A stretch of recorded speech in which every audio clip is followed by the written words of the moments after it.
How can a 3-pound mass of jelly that you can hold in your palm imagine angels contemplate the meaning of infinity and even question its own place in the cosmos? Especially awe-inspiring is the fact that any single brain, including yours, is made up of atoms that were forged in the hearts of countless far-flung stars billions of years ago. These particles drifted for eons and light years until gravity and change brought them together here. Now, these atoms now form a conglomerate, your brain that cannot only ponder the very stars that gave it birth, but can also think about its own ability to think and wonder, about its own ability to wonder with the arrival of humans. It has been said the universe has suddenly become conscious of itself. This truly is the greatest mystery of all. If I fall, I'm bringing everybody down. If I fall, I will bring everybody else around down with me. Beneath the surface of the universe, beneath the surface of the protective parts, trauma survivors, there exists an undamaged essence, a self that is confident, curious, and calm,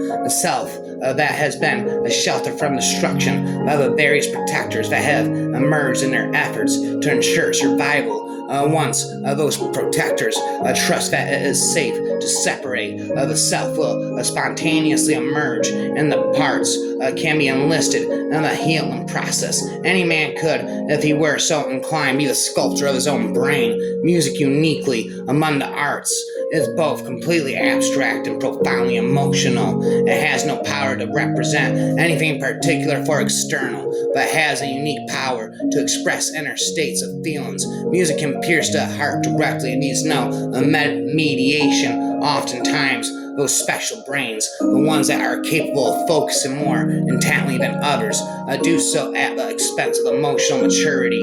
Life is a useless passion, an exciting journey of a mammal in survival mode. Each day is a miracle of blessed and unexplored, and the more you immerse yourself in light, the less you will feel the darkness. There's more to life than nothingness and cynicism and nihilism and selfishness and glorious isolation. Be selfish with yourself, but live your life through your immortal acts that ingrain your legacy onto humanity. Transcend your fears and follow yourself into the void instead of letting yourself get eaten up by entropy and decay. Freedom is being yourself without permission. Be soft and leave a lasting impression on everybody you meet. And if our well-being depends upon the interaction between events in our brains and events in the world, and there are better and worse ways to secure it, then some cultures will tend to produce lives that are more worth living than others. Some political persuasions will be more enlightened than others, and some worldviews will be mistaken in ways that cause needless human misery. The neural processes underlying that which we call creativity have nothing to do with rationality. That is to say, if we look at how the brain generates creativity, we will see that it is not a rational process at all. Creativity is not born out of reasoning, rapping never end and freestyling. Vulnerability is the least celebrated emotion in our society. Rap monopoly, floppity, sloppity, spitty, bibbity, bobbity. Recent brain scans have shed light on how the brain simulates the future. These simulations are done mainly in the dorsolateral prefrontal cortex. The CEO of the brain uses memories of the past. On one hand, simulations of the future may produce outcomes that are desirable and pleasurable, in which case the pleasure centers of the brain light up in the nucleus accumbens, and the hypothalamus. On the other hand, these outcomes may also have a downside to them. So the orbitofrontal cortex kicks in to warn us of a possible dancer's rapper forever. There is a struggle then between different parts of the brain concerning the future, which may have desirable and undesirable outcomes. Ultimately, it is the dorsolateral or prefrontal cortex that mediates between these and makes the final decisions. Some neurologists have pointed out that this struggle resembles in a crude way the dynamics between Freud's ego ID and superego, rappo, like on my ego. given her deafness, the auditory part of the brain, deprived of its usual input, had started to generate a spontaneous activity of its own. And this took the form of musical hallucinations, mostly musical memories from her earlier life. The brain needed to stay incessantly active, and if it was not getting its usual stimulation, it would create its own stimulation in the form of hallucinations, rap equations. And maybe the human brain is an object beyond the reach of metaphor, for the simple reason that it is the only object capable of creating metaphors to describe itself. There really is nothing else like it. The human brain creates the human mind, and then the human mind tries to underhand the human brain, however long it takes and whatever the cost. Those who are nurtured best survive best. Taking in the good, it's not about putting a happy, shiny face on everything, nor is it about turning away from the hard things in life. It's about nourishing well-being, contentment, and peace inside that are refuges you can always come from and return to. It is okay to own a technology. What is not okay is to be owned by technology. Imagine for a moment that we are nothing but the product of billions of years of molecules coming together and ratcheting up through natural selection, that we are composed only of hot waves like this. A hot wet, I want to ride it all night long, taking hits from the jiggly-puff barn, or fluids and chemicals sliding along roadways within billions of dancing cells, that trillions of synaptic conversations hewn in parallel, that this vast egg-like fabric of micron thin circuitry runs algorithms undreamt of in modern science, and that these neural programs give rise to our decisions, making love's desires, fears, and aspirations. To me, that understanding would be numinous experience, better than anything ever proposed in anyone's holy text. Raps I spit. There are, of course, inherent tendencies to repetition in music itself. Our poetry, our ballads, our songs are full of repetition, nursery rhymes, and the little chants and songs we used to teach young children have choruses and refrains. We are attracted to repetition. Even as adults, we have the stimulus and the reward again and again, and in music we get it. Perhaps, therefore, we should not be surprised, should not complain if the balance sometimes shifts too far. Our musical sensitivity becomes a vulnerability. There is certainly a universal and unconscious propensity to impose a rhythm, even when one hears a series of identical sounds. Wow, at constant intervals, we tend to hear the sound of a digital clock. For example, it's tick tock, even though it is usually actually tick tick tick tick. Understanding the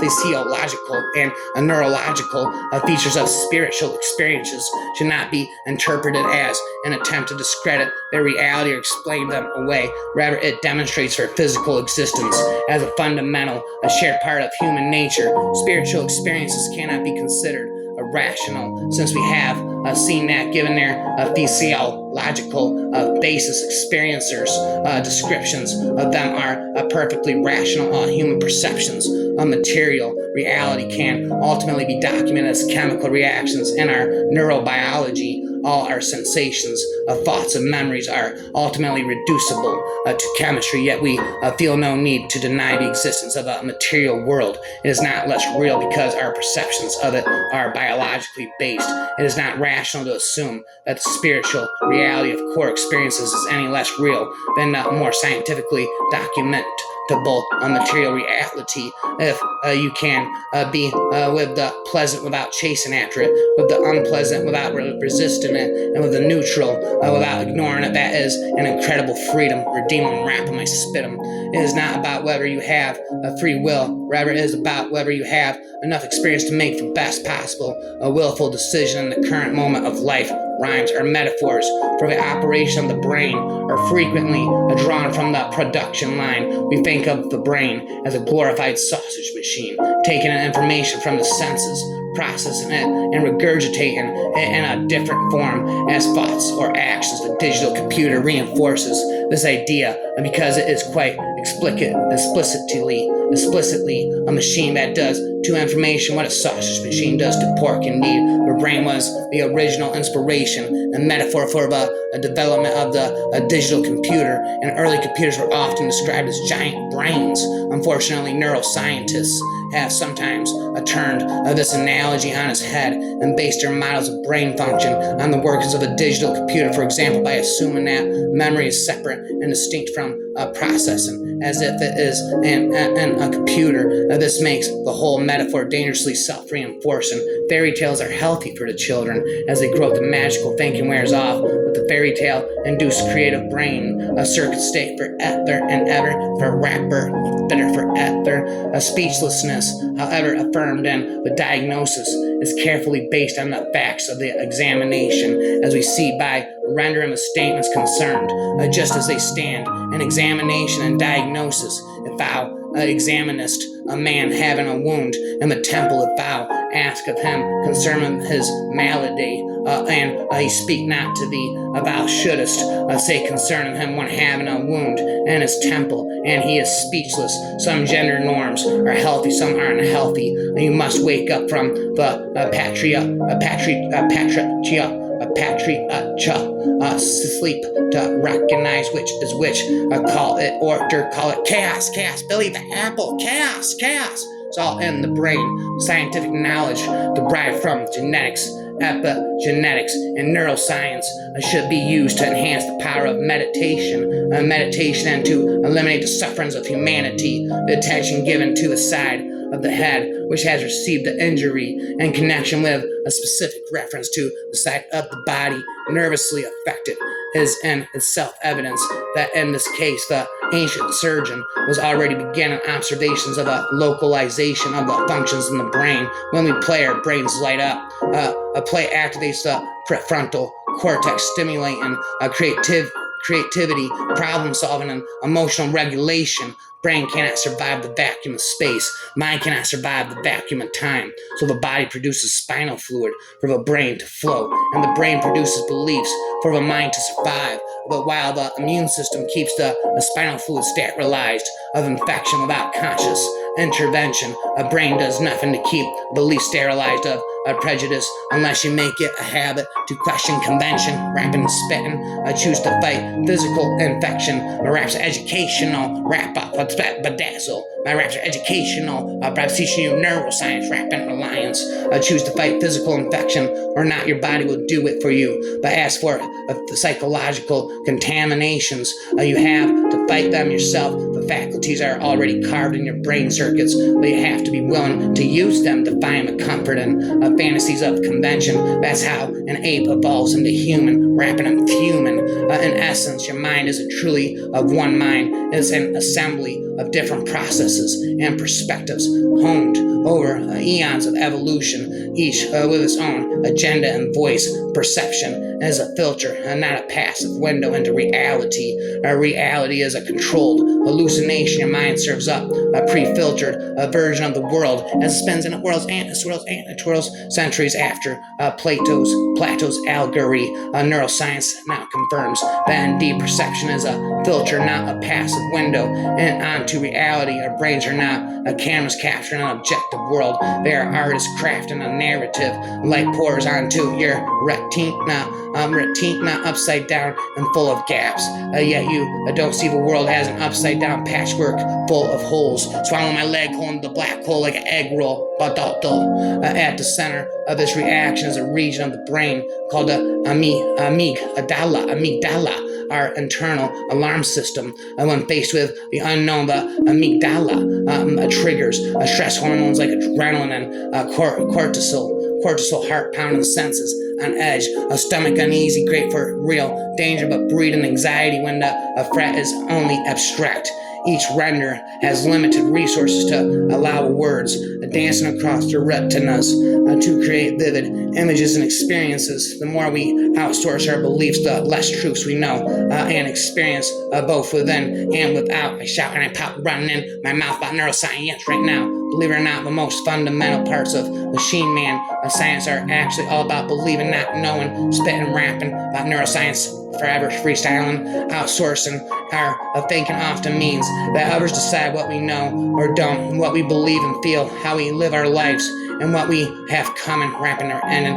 Most, if not all, philosophies and creeds, respectively, all machine man science, including neuroscience, attempt to absolve of us from all our responsibilities to no avail. Centuries after Plato's allegory, neuroscience now confirms that indeed perception is a filter, not a passive window into reality. Rap floppity. At the center of this reaction is a region of the brain called the amygdala of the internal alarm system. Rap a spectrum, a spectrum. Our world has no shortage of nerve cells, yet consciousness is scarce. Memory is the architecture of self.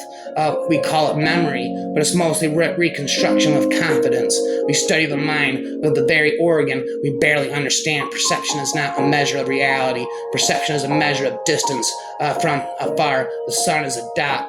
From afar, the Milky Way is a dot. From afar, still the universe is a dot. Likewise, from afar, God is an entity. From up close, God is a state of mind. Get closer still, and you are God. Perception is like a oscillator circuit, alter the value of the resistor or a capacitor, and you change the oscillation. Likewise, truth changes based on the resistance, i.e. ignorance, and a capacitance, i.e. awareness of your vantage point. And then you notice someone amid the family clusters of post-ceremony, the new graduates posing for pictures with grandma in her wheelchair, a burst of hugs and laughter. You see the person away in the back, the person who's part of the grounds crew, collecting the garbage from the cans on the perimeter of the event. Randomly pick any of the graduates, do some magic so that this garbage collector started life with the graduate's genes. Likewise from again the womb, in which mine 9 months were spent in a lifelong epigenetic consequences of that. I give a graduate's childhood as well, one filled with, say, piano lessons and a family game nights instead of, say, threats of going to bed hungry, becoming homeless, or being deported for a lack of papers. Let's go all the way so that, in addition to a garbage collector having gotten all that of the graduate's past, the graduate would have gotten the garbage collector's past. Their trade every factor over which they had no control, and you'll switch who would be in the graduation robe and who would be hauling garbage cans. This is what I mean by determinism, from stars to soil to synapses, arrangement of atoms, dictates reality from inanimate to animate to sapient. Humanity is an affair of cosmic serendipity. Hallucinations are the foundation of perception. Delusions are the foundation of persecution. The day you grow up to distinguish between the two, you shall become a pillar of civilization, equation, rap, annihilation, invasion. We can think of ourselves thin, and we can become stronger and faster through the power of our mind. Rhymes, ice. At the same time, it can trip us up and stop us from getting fitter and hold us back in our drive to get healthier and feel stronger, rapper forever and ever. Amid the AI frenzy, humanism service isn't optional, it's essential. As business race toward AI, let us not forget to anchor service and empathy, and humanity race towards the hearts of our teams and customers. Science is philosophy, is theology, is poetry. I don't write to be seen. I write so the world can see. I don't write to be heard. I write so you hear humanity. Rap floppity sloppity. The brain whispers softly. And if we truly listen, the body begins to heal. Within us, quiet conversations stir. Neurons sending gentle messages. Emotions shaping every breath and movement. When thoughts find calm, a peace becomes a language, and health blooms where brain and body trust. We are not apart from this story. We are both its teller and its tale. We write in the lines with every passing day. The deepest medicine is found in the understanding of our own silent voice. Ahoy, whoa, badoy. Everything we put in our mouth has the potential to change the expression, the behavior of our genes. And the digital age, the strongest defense for the children is not a firewall on their devices, but rather a brain circuit strengthened by silence and real connections. understanding this brain-based battle can be empowering. Neurons giveth, neurons taketh away. By neurons we forge self. With neurons we fade away. Within neurons cosmos come to life. Within neurons worlds come to end. Neurons are building blocks of walls, as well as the instrument of bridges.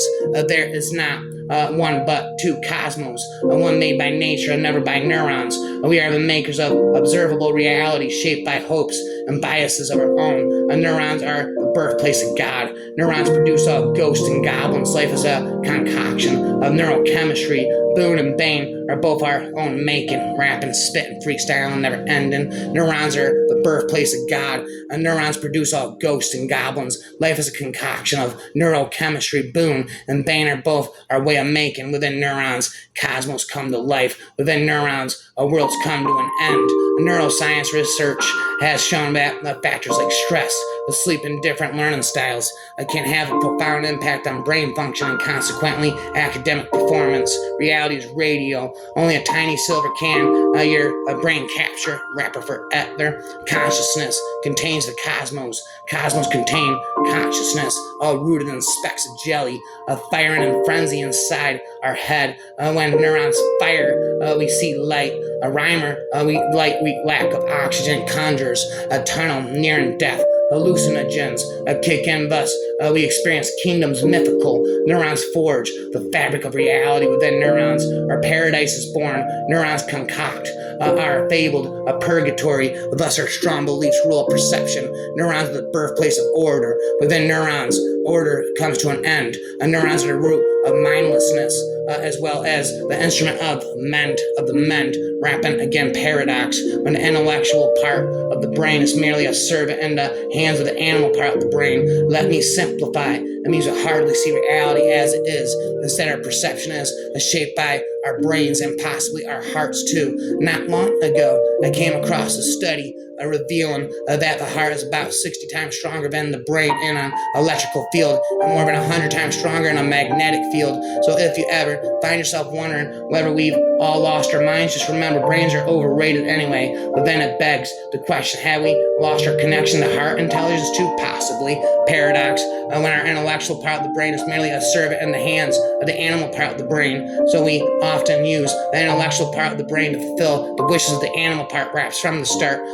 Subversive acts are a biological rebellion. They interrupt these fear-based responses and activate a neuroplasticity, our brain's ability to rewire itself. Every small act of defiance, joy, and connections strengthens neural pathways for resilience, courage, and critical thinking. Nature doesn't kill anybody, nor does it save anybody. Life and death are human constructs, just like beauty and grotesque.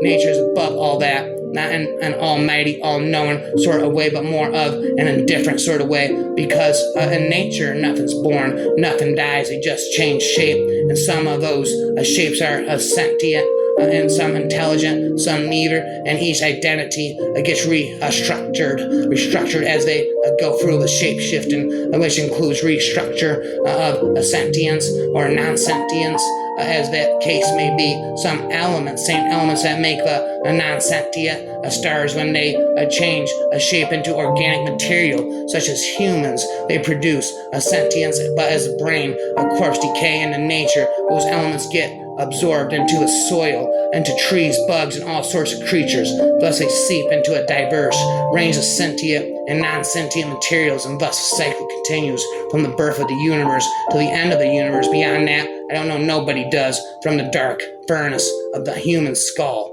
dawns the light of humankind. Every life has a mind, but not every life is mindful. To be aware is to rewrite your rhymer forever. We have lost not just the plot, but our sense of the absurd. Not that long ago, the question, what is life, was as mysterious as what is consciousness. It seemed impossible to explain why some pieces of matter were alive, rhymes, to the end of time, and others were not. At some point in the future, we will accept that any system that learns the model of the world continuously remembers the states of that model and recalls the remembered states will be conscious there will be remain unanswered questions, but consciousness will no longer be talked about as the hard problem. It won't even be considered a problem to hold on a false model, such as the flat earth requires dismissing evidence that conflicts with your model of flat earth. Believers say they distrust all evidence that they cannot directly sense. A picture cannot be fake. An explorer's account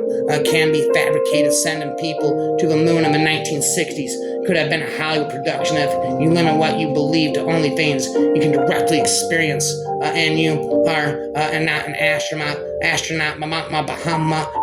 then a flat earth model is what you end up with to maintain a false model. It also helps to surround yourself with other people who have the same false beliefs, thus making it more likely that the inputs you receive are consistent with your model. But historically, this entailed physically isolating yourself in a community of people with similar beliefs. But today you can achieve a similar result by selectively watching videos on the internet. I spit and I spat. We face a dilemma. We, the intelligent model of ourselves residing in the neocortex, are trapped. We are trapped in a body that not only is programmed, slammed to die, but is largely under control of an arrogant brute, the old brain. We try to control our old brain's destructive and divisive impulses, but so far we have not been able to do this entirely. Many countries on earth are still ruled by autocrats and dictators whose motivations are largely driven by their old brain wealth, sex, and alpha male type dominance. The populist movements that support autocrats are also based on old brain traits such as racism and xenophobia. Moments are the marrow of memories of the marrow of time. Brain weaves its own fabric of truth. There is no theory of everything because everything is a theory. There is no perception of reality. Everything is perception. Nothing is reality. What you perceive becomes your reality. What you believe becomes your reality. Brain weaves its own fabric of truth. Why not weave some delectable unity? I reveal policy to politicians. I write the law for lawyers. I am full order to the coppers. I light the psyche to shrinkers. I am justice to the activists, common sense to the scientist. I'm illumination to philosophers. I'm existence to existentialists. I am poetry to the poets, a bridge of culture to the linguists. I am good news in seminaries. I am the human part of the humanist. Who am I? Or better yet, who am I? I am the heartquake to all half a roof. What am I? Or just the same? What? Who am I? Refugee of love. I am the brain, insane. I'll never stop spitting again. Pain releases the dopamine. Pain releases the dopamine. Why neurological research shows that merely wondering about an interesting question activates regions of the brain linked to reward processing. Curiosity, the act of wondering, feels good and of itself, and thus questions beget more questions. Think of curiosity as a condition, like an itch. I'll be all over like a bad itch spitting this, says the neuroscientist Sharon Ganeth. But the neuroscientist Sharon Ganeth, my life is the best book I've ever written. The rest are just spoils of my pilgrimage and bark as an explorer, transcendent words, a service to the world's is truest of homage. My life is the best book I've ever written. Rest are just spoils of my pilgrimage. If only water, as long as its internal realm of two atoms of hydrogen and one atom of oxygen remain intact. We break the structure which we call H2O. It ceases to be water. Likewise, a soul remains a soul as long as its neural structures remain intact. If you mess with those structures, then the entire personality of the soul may get radically altered. So to think even further, if those neural structures inside your head stop working, then the soul ceases to exist forever and ever. As all fields of human knowledge depend on the function of the brain, there's nothing to prevent the application of neuropsychology to disciplines such as economics, aesthetics, pedagogy, theology, etc. Citizenry, citizenry is a problem. Citizenry is the answer. Citizenry, when citizenry decides on peace, by reluctant world leaders wither. I know no constitution but conscience. I know no tradition but compassion. Belonging is my Bible. Kindness is my Quran. The living need to handbook to right and wrong. Recognition or no recognition. Human never forgets to be human. The entire Abbott NASCAR legacy was created without any recognition. Then why did I continue? Why did I continue? You ask. Because I never wrote for admiration. I write to provide shelter to all and electrify their veins into action. Whining might suit the spineless brave hearts are ever vigilant in duty. Once you make people your life's cause, nothing can diminish your tenacity. Rap and floppity, my neuroscience freestyle, you see.